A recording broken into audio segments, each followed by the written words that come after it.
tähendab, ma pean teadma, milliste tööriistade ja abivahenditega, millises vormis ma pean olema ühendatud sõpradega, kuidas ma ühinen nendega, kuidas ma tõmban neid ja töötan nende poole.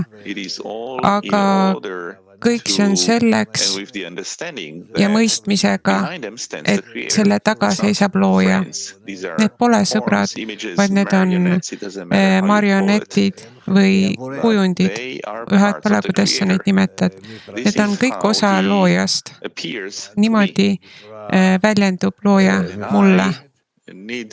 Ja mina pean kalibreerima ennast vastavalt loojale ja looja on kõik, temas sisaldub kõik ja mina vastavalt sõpradele kalibreerin ennast niimoodi,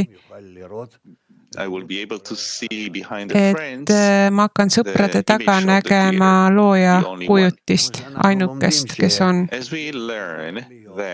Nagu me õpime, et meil on kõrgem valgus, mis siseneb 10 sefirotti ja see jaguneb ja teeb igasuguseid tegusid seal.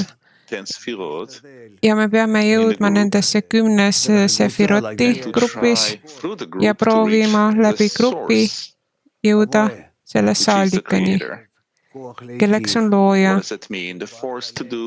Mida see tähendab? Hea jõud, mis teeb head.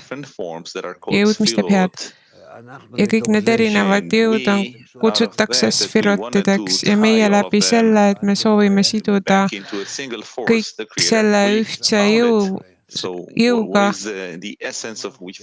mis on selle olemus, mille me leidsime läbi selle malhuti, mille me leidsime. Me seome osalise manifestatsiooni, me jõuame ketterini ja see on see, mida me teeme tegelikult.